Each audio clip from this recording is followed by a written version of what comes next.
Will the conflict in Ukraine end before Easter of this year, 2023?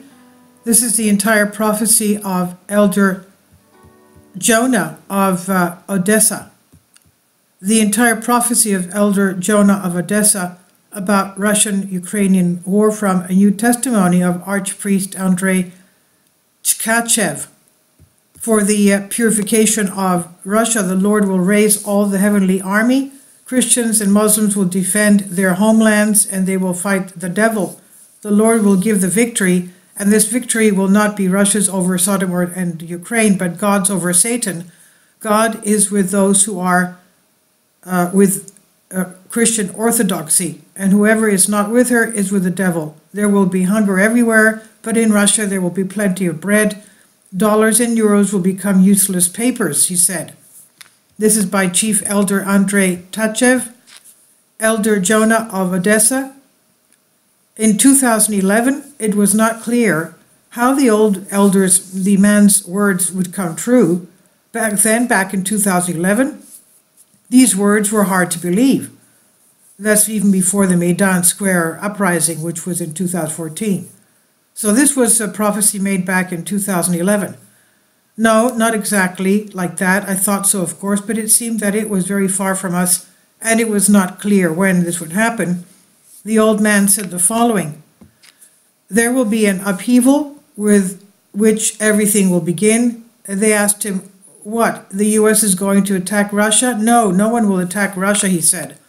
So what, someone will attack the U.S.? No, no one will attack the U.S., he said.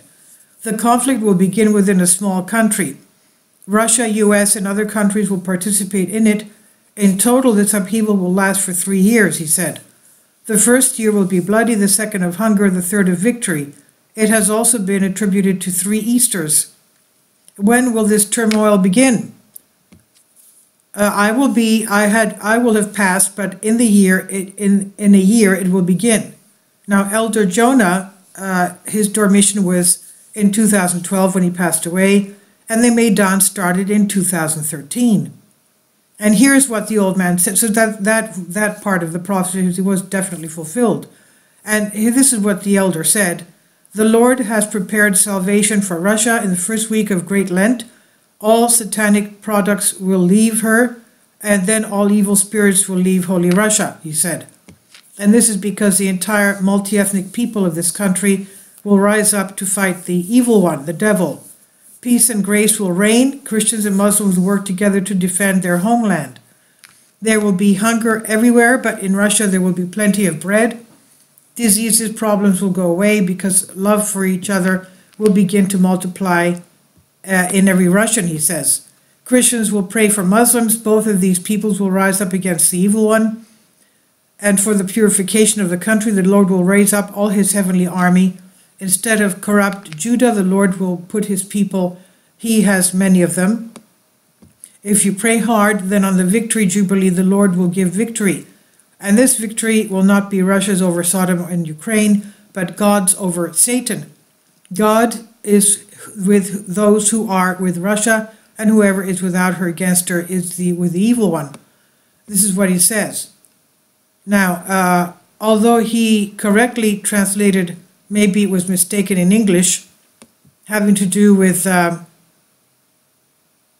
some temperature differences. Now, in other areas, the Lord, he says, will release water and fire on the enemy of Russia. All disasters will fall on them, and the euros and dollars will become worthless pieces of paper.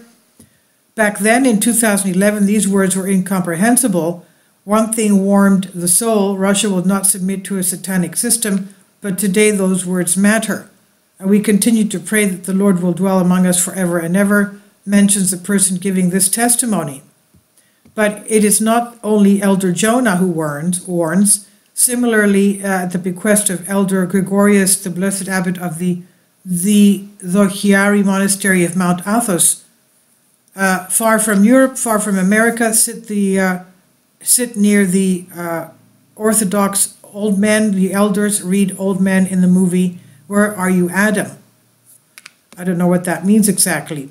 Now, since according to the specific wording of the prophecy, the first year will be of blood, the second of famine, the third of victory, also known as 3 Easters, because the Easter of 2022 is bloody. The next 2023 will be a famine, which means that bloodshed of war will have apparently ceased.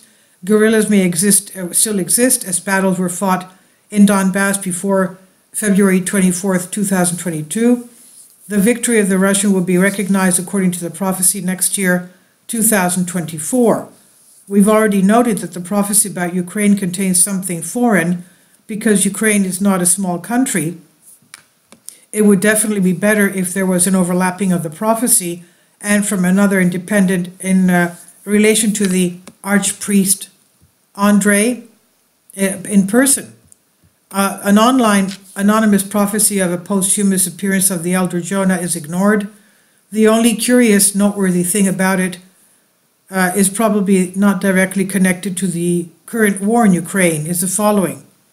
The wrath of God is coming. Russia's enemies will be hit by an apocalyptic earthquake, tsunami, etc. War will be stopped by natural disasters.